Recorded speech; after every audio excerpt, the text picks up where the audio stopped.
안녕하십니까. 1위의 경제뉴스입니다. 오늘은 고성장 은행주인 카카오뱅크라는 기업의 기업 분석 리포트를 요약해 드리도록 하겠습니다. 카카오뱅크라는 기업은 인터넷 전문 은행이 되겠습니다. 우측에 보시면은 카카오뱅크가 영위하는 사업을 보실 수가 있는데요. 수신, 여신, 금융 관련 수수료, 그리고 플랫폼 등 금융회사로서의 다양한 사업을 영위하시는 것을 볼 수 있겠습니다. 좌측에 보시면은 카카오뱅크의 실적 컨센서스를 볼 수 있습니다. 일단 이 PER과 PBR을 보시면은 여타 다른 금융사들보다 높은 평가를 받고 있습니다. 이러한 부분은 카카오뱅크가 단순 금융 회사로 한정되지 않고 이러한 플랫폼 기업으로서의 인정을 받고 있는 것이 주가에 그대로 반영이 된 것으로 판단되고 있습니다. 우측에 보시면은 영업이익과 당기순이익을 볼 수 있습니다. 영업이익과 당기순이익 모두 매년 높은 성장을 이어가고 있습니다. 이러한 부분과 이 플랫폼 기업으로서의 높은 평가가 이 카카오뱅크의 높은 밸류를 시장에서 받는 것으로 보여지고 있겠습니다. 카카오뱅크의 목표 주가는 32,000원이 제시되었는데요. 이번에 이베스트 투자증권에서 신규로 제시를 하였습니다. 이러한 디지털 채널에 기반한 금융 플랫폼의 가치 흐름도를 볼 수 있는데요. 이 디지털 채널에 기반한 금융 플랫폼의 가치는 확장성과 지배력, 즉 확보하고 있는 고객 기반과 보유 데이터의 양과 질에 의해서 결정이 되는데요. 이러한 관점에서 활동적으로 플랫폼을 이용하는 사용자가 많을수록 결국 수익의 원천이 되고 그게 중요한 가치가 되는 것입니다. 그래서 이를 기반으로 카카오뱅크의 목표 주가와 시가총액을 산정하였다고 하는데요. 그 부분에 대해서 계속 설명을 드리도록 하겠습니다. 일단 카카오뱅크의 MAU 1인당 가치가 대형 은행주주와 큰 차이가 없을 것이라 판단해 카카오뱅크의 적정 가치를 산정을 하였다고 합니다. 좌측에 표를 계속 보도록 하겠습니다. 이 KB와 신한, 하나금융의 합산 MAU 멀티플은 91만 1180원으로 이를 카카오뱅크 목표 시가총액에 적용한 것이 15.8조가 되겠습니다. 여기에 수익성과 건전성 그리고 규제 이슈 등 여러 영향을 감안하여 5%의 추가 할인율을 적용을 하였는데요. 이러한 금액에 현 카카오뱅크 유통 주식수를 나누어 산출한 것이 약 33,196원이 되겠는데요. 그래서 좀 전에 말씀드린 5% 할인율을 적용하여 약 32,000원이 산출되었다고 보시면 되겠습니다.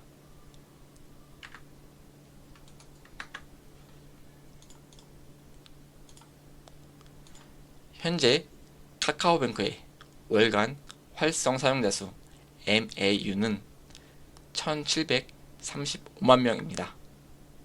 현재 시총 12.4조 원을 기준으로 MAU 1인당 가치를 계산해 보면은 약 71만 원이 나오고 있는데요. 이는 대표 금융주주인 KB금융과 신한지주의 MAU는 약 2,500만 명이며 인당 가치는 평균 87만 원이라고 하는데요. 이런 경우 하나금융은 오히려 더 높은 106만 원이 나타났다고 합니다. KB와 신한 그리고 하나금융의 경우에는 단순 은행이 아닌 다각화된 금융지주 사업 모델을 가지고 있으며 외형과 이익 측면에서도 이러한 카카오뱅크와의 격차가 상당히 벌어지는 것으로 알고 있습니다. 하지만 전체 MAU, 계열사별 앱, 은행이나 카드, 증권 등을 합산한 수치이기 때문에 실제로는 그룹 내 중복 고객 수가 많다는 것도 고려할 필요가 있겠습니다.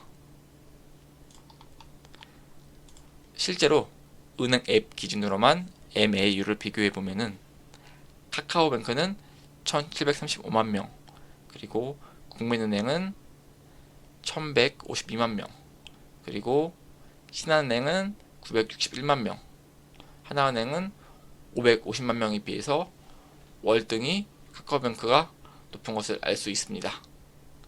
이러한 부분에서 이 은행 앱만 본다면은 카카오뱅크가 현재 대한민국 탑이라고 볼 수 있겠습니다.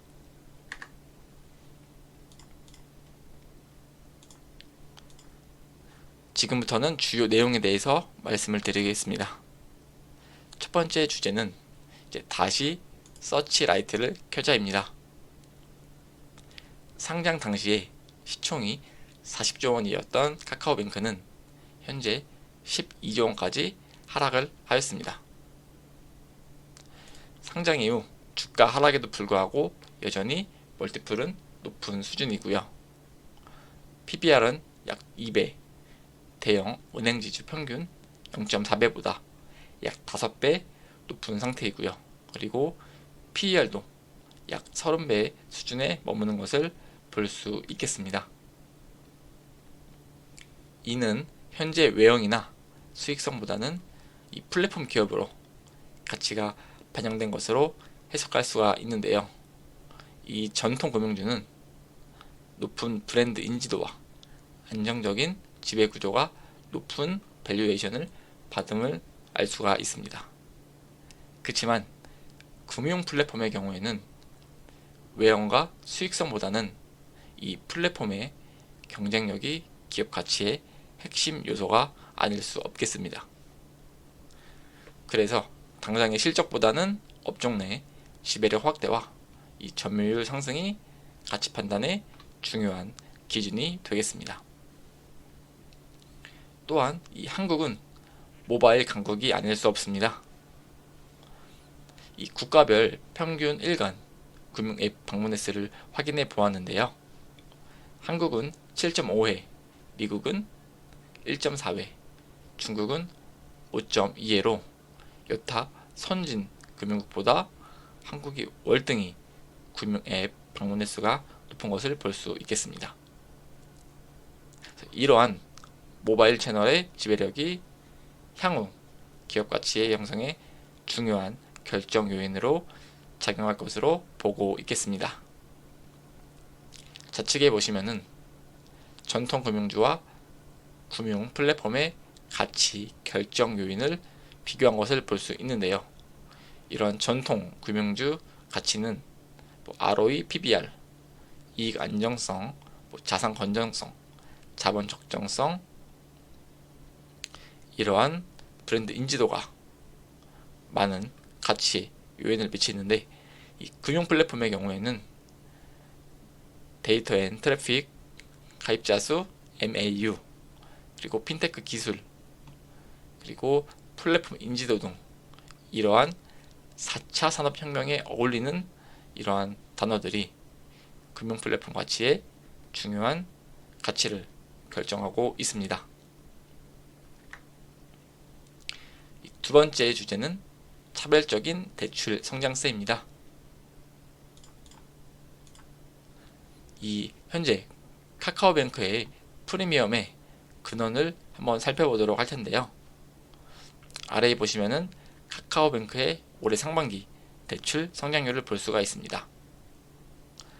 카카오뱅크는 상반기 대출 성장률이 약 20.8%로 22년도 7.8% 성장한 거에 비해서 약 배 이상, 거의 3배에 가까운 성장을 이뤄냈습니다.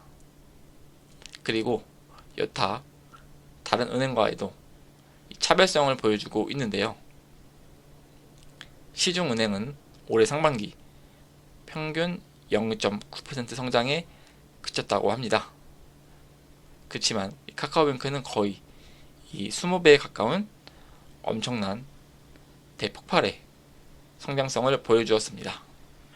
그리고 이 은행별 대출 규모를 볼 수가 있는데요. 이미 외형은 영업 개시 5년 만에 지방은행을 제쳐 있습니다.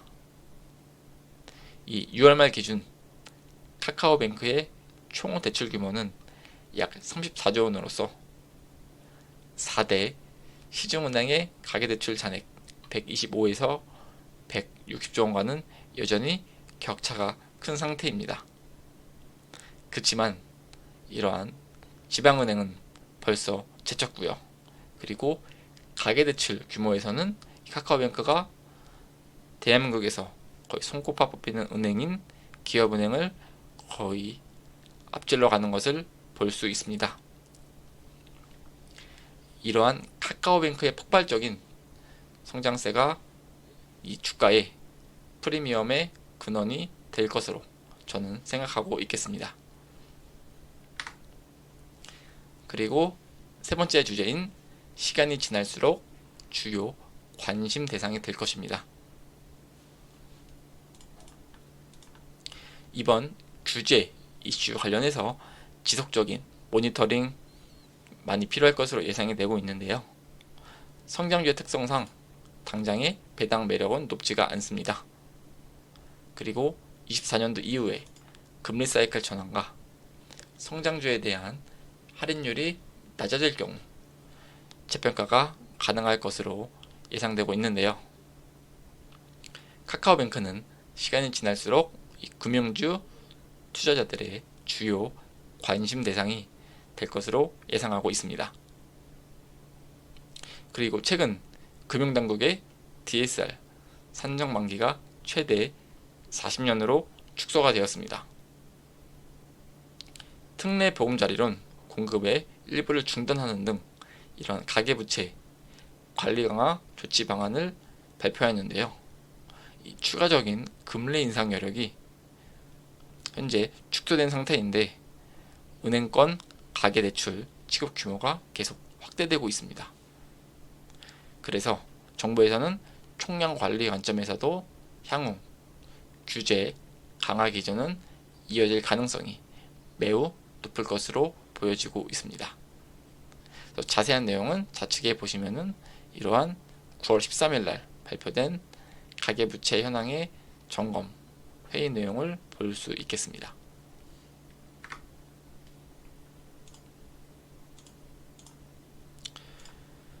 그리고 이 카카오그룹과 관련한 규제 이슈 또한 지속적으로 관찰할 필요가 있겠는데요. 카카오뱅크의 주가는 카카오페이뿐만 아니라 카카오 및 기타 계열사와도 밀접한 관련성을 보이고 있습니다. 고금리 환경에서 성장주에 대한 할인율을 이 금리 인상기에 영향과 함께 빅테크 그리고 플랫폼 관련 규제가 강화되면서 카카오 그룹주 전반의 주가가 부진한 상태가 아닐 수가 없습니다. 또한 카카오뱅크의 경우 대주주인 카카오가 SM 엔터테인먼트 지분을 매입하는 과정에서 자본시장법 위반 혐의가 있다는 의혹이 제기가 되고 있는데요. 이 부분 때문에 마이데이터 진출에 제동이 걸린 상태가 되겠습니다. 그래서 카카오그룹 관련주를 보시면은 주가 현재 형태가 비슷한 것을 보실 수 있겠습니다.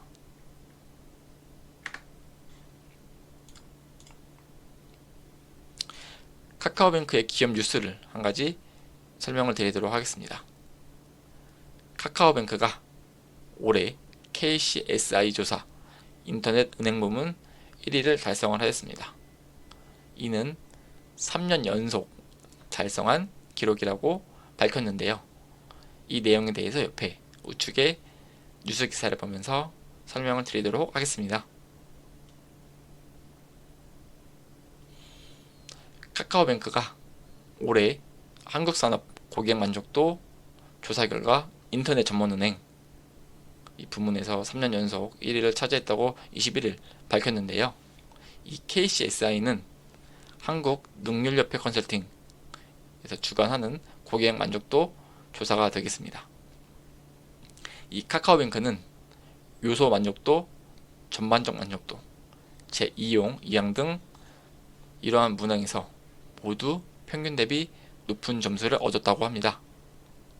이 상세 조사 문항을 살펴보면 카카오뱅크는 고객센터 영역에서 우수한 평가를 받은 것으로 알려지고 있는데요. 이 카카오뱅크 측은 24시간 365일 모바일 앱을 통해서 이 은행 서비스를 제공하고 있는 은행으로 AI 상담 그리고 기타 서비스 등 이러한 부분을 제공하고 있어 이러한 좋은 결과를 얻었다고 밝히고 있겠습니다. 특히 인터넷 전문은행의 신뢰도가 높다는 문항의 경우 유일하게 90점을 기록하기도 했는데요. 그래서 앞으로도 이 고객 신뢰에 보답하고 지속적인 서비스 혁신, 성장을 이어나갈 수 있도록 최선을 다하겠다고 좋은 포부를 밝혔습니다. 이러한 부분에 대해서는 카카오뱅크를 칭찬해줄 좋을 소식이라고 저는 생각을 합니다. 마지막으로 카카오 관련 주식들의 차트를 보면서 마무리를 짓도록 하겠습니다. 이 카카오 그룹의 플랫폼 기업인 뱅크와 페이가 바닥은 잡았습니다. 현재의 위치는 이제 기간 조정을 보이는 것으로 판단되고 있는데요. 좌측에 카카오뱅크 차트부터 보도록 하겠습니다.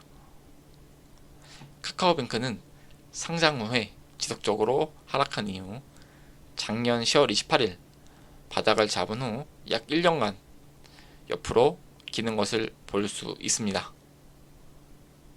또한 우측에 보시면은 카카오페이도 동일하게 작년 10월에 바닥을 잡고 옆으로 기는 모습을 보여주고 있습니다. 그렇지만 여기서 중요한 점은 이평선들이 두 차트 모두 모여들고 있는데요. 카카오뱅크는 이런 이평선에 겹쳐서 주가가 수렴하고 있는 반면 카카오페이는 이런 이평선 아래에서 주가가 놀고 있습니다. 그렇다면 카카오페이 같은 경우에는 주가가 올라가면은 다시 두들겨 맞을 수도 있는 그런 시나리오를 생각을 해야 될 것 같은데요. 확연히 이 매물대 차트를 보시면은 카카오뱅크는 이 매물대 안에서 놀고 있는 반면 페이는 밑에서 놀고 있습니다. 그래서 만약에 이 카카오뱅크와 카카오페이를 매수하려고 하시는 분들이 계시면 이 차트상 관점에서는 카카오뱅크가 좀 더 유리해 보인다고 생각을 하고 있습니다. 그렇지만 이런 기간 조정이 끝나고 24년부터 이 금리 인상의 종료와 함께 금리 하락기를 맞이한다면 이러한 성장주들의 폭발적인 주가 성장도 다시 또 한번 보여줄 것이라고 생각이 듭니다. 현재의 관점에서는 이 바닥을 잡을 때 꾸준한 분할 매수를 하신다면 금리 인하 시기인 내년, 내후년에 좋은 성과가 날 것으로 기대하고 있습니다. 최근에 이제 가을이 오고 있는데요. 이제 아침마다 공기가 많이 차갑습니다. 그래서 목이 아프거나 이제 코가 맹맹하신 분들이 많을 텐데요. 저 또한 코가 아침마다 맹맹합니다. 그래서 저희 시청자분들께서도 감기 잘 조심하셔서 올 가을도 잘 보내시기를 기원을 하겠습니다. 해당 자료는 2023년도 9월 19일 이베스트 투자증권 전배승 애널리스트님의 보고서를 토대로 작성이 되었습니다. 해당 자료는 참고용으로만 보시고 본 투자의 최종 결정과 책임은 본인에게 있겠습니다. 여러분의 구독과 좋아요는 큰 힘이 됩니다. 오늘도 좋은 영상 시청해 주셔서 감사합니다.